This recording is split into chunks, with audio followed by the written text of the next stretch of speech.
Thank you very much, Mr. President. Ladies and gentlemen, good evening. Assalamu alaikum. Lovely to see you all here tonight. We are having a very entertaining night, are we not, with some very interesting things being said. From the other side of the house tonight, let me begin by saying, as a Muslim, as a representative of Islam, I would consider myself an ambassador for Islam, a believer in Islam, a follower of Islam and its Prophet. So in that capacity, let me begin by apologizing to Anne-Marie for the Bali bombings. I apologize for the role of my religion and me and my people, for the killing of Theo van Gogh, for 7/7. Yes, that was all of us. That was Islam, that was Muslims, that was the Quran. I mean, astonishing claims to make in the very first speech on a day like today, where the Conservative Prime Minister of the United Kingdom is having to come out and point out that these kind of views are anathema. And I believe you're trying to stand for the Labour Party to become an MP in Brighton. If you do, and you make these comments, I'm guessing you'll have the whip withdrawn from you, but then again, UKIP's on the rise, they'll take you, the BNP, they might have something to say about your views. What Mehdi Hassan always does. By the way, just on a factual point, since we heard a lot about the second speaker, about how backward we Muslims all are, on a factual point, you said that Islam was born in Saudi Arabia. Islam was born in 610 AD. Saudi Arabia was born in 1932 AD. So you were only 1,322 years off. Not bad? Not bad start there. Talking of maths, by the way, a man named Al-Khwarizmi was one of the greatest mathematicians of all time, a Muslim, worked in the golden age of Islam. He's the guy who came up with not just algebra, but algorithms. Without algorithms, you wouldn't have laptops. Without laptops, Daniel Johnson tonight wouldn't have been able to print out his speech in which he came to berate us Muslims for holding back the advance and intellectual achievements of the West, which all happened without any contribution from anyone else other than the Judeo-Christian people of Europe. In fact, Daniel David Levering, the author of the Pulitzer Prize-winning historian and author of The Golden Crucible, points out that there would be no Renaissance, there would be no Reformation in Europe without the role played by Ibn Sina and Ibn Rushd and some of the great Muslim theologians, philosophers, scientists in bringing Greek texts to Europe. As for this being our university, I will leave that to the imagination as to who is our and who is there. I studied here too. An astonishing set of speeches so far making this case tonight. A mixture of just cherry-picked quotes, facts and figures, self-serving, selective, a farrago of distortions, misrepresentations, misinterpretations, misquotations. Daniel talked about my article in the New Statesman, which got me a lot of flack, where I talked about the anti-Semitism that is prevalent in some parts of the Muslim community, which indeed it is. Of course, I didn't say in that piece that it was caused by the religion of Islam. In fact, modern anti-Semitism in the Middle East was imported from, finish the sentence, Judeo-Christian Europe, where I believe some certain bad things happened to the Jewish people. In fact, Tom Friedman, Jewish-American columnist in the New York Times, told me in this very chamber last week that he believed, had Muslims been running Europe in the 1940s, 6 million extra Jews would still be alive today. So I'm not going to take lessons in anti-Semitism from someone who's here to defend the Judeo-Christian values of a continent that murdered 6 million Jews. Moving swiftly on. Yes. Absolutely. Well, I'm about to make that point. No, I'm about to make that point. You're right. I agree with you. I agree with you 110%. That is my point. I don't think Europe is evil or bad. I'm a very proud European. I don't want to judge Europe on that basis, but if we're going to play this gutter game where we pull out the Bali bombing and we pull out examples of anti-Semitism in the Islamic community, then of course I'm going to come back and say, well, hold on. I mean, look, let's be very clear. Daniel here was a last-minute replacement for Douglas Murray, who had to pull out. And Douglas and I have a well-documented differences, but to be fair to Douglas, as to be fair to Anne-Marie and to Peter, atheists see all religions as evil, violent, threatening. What the problem I have with Daniel's speech is that Daniel comes here to run this robust defense of Christianity, forgetting that his fellow Christians, people who said they were acting in the name of Jesus, gave us the Crusades, the Spanish Inquisition, the anti-Jewish pogroms, European colonialism in Africa and Asia, the Lord's Resistance Army in Uganda, not to mention countless arson and bomb attacks on abortion clinics in the United States of America to this very day. I would like a little bit of humility from Daniel first before he begins lecturing other communities and other faiths on violence, terror and intolerance. But, no thank you. Some water.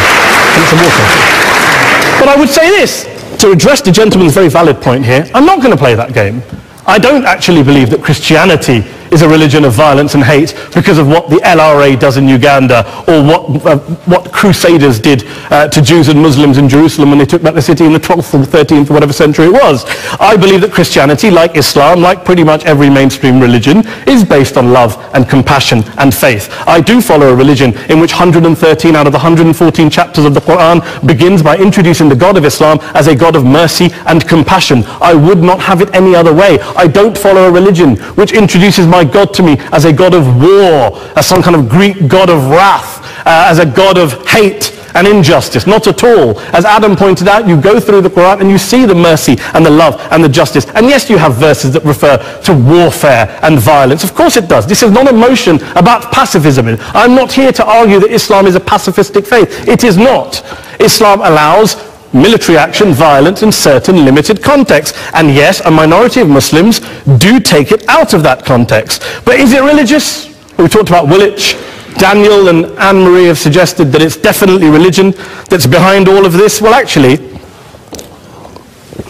what I find so amusing tonight is we're having a debate about Islam, and the opposition tonight have come forward. We have a graduate in law, a graduate in modern history, a graduate in chemistry, and you know, I admire all of their intellects and their abilities, but we don't have anyone who's actually an expert on Islam, a scholar of Islam, a historian of Islam, a speaker of Arabic, even a terrorism expert or a security expert or a pollster, let alone to talk about what Muslims believe or think. Instead, we have people coming here, putting forward these views, putting forward these sweeping opinions. Listen to Professor Robert Pape of the University of Chicago, one of America's leading terrorism experts, who, unlike our esteemed opposition tonight, studied every single case of suicide terrorism between 1980 and 2005, 315 cases in total. And he concluded, and I quote, "There is little connection between suicide terrorism and Islamic fundamentalism or any of the world's religions. Rather, what nearly all suicide terrorist attacks have in common is a specific secular and strategic goal to compel modern democracies to withdraw military forces from territory that the terrorists consider to be their homeland." And the irony is, when we talk about terrorism, the irony is that the opposition and the Muslim terrorists, the Al-Qaeda types, actually have one thing in common. Because they both believe that Islam is a warlike, violent religion. They both agree on that. They have everything in common. Osama bin Laden would be nodding along to everything he's heard tonight from the opposition side. He agrees with them. The problem is that mainstream Muslims don't. The majority of Muslims around the world don't. In fact, a gentleman here started quoting all sorts of polls. Gallup carried out the biggest poll of Muslims around the world of 50,000 Muslims in 35 countries. 93% of Muslims rejected 9/11 and suicide attacks. And of the 7% who didn't, they all, when polled and focus grouped, cited political reasons for their support for violence, not religious reasons. And as for Islamic scholars and what they say, well, Daniel talks about our University of Oxford. We'll go down to Oxford Centre for Islamic Studies, get hold of a man named Sheikh Afifi al-Akiti, who is a massively well-credentialed and well-respected Islamic scholar, who has studied across the world, who in the days after 7/7 published a fatwa denouncing terrorism in the name of Islam, calling for the protection of all non-combatants at all times, and describing suicide bombings as an innovation with no basis in Islamic law. Go and listen to Sheikh Tahir al-Qadri, one of Pakistan's most famous Islamic scholars, who published a 600-page fatwa condemning the killing of all innocents and all suicide bombings unconditionally without any ifs or buts.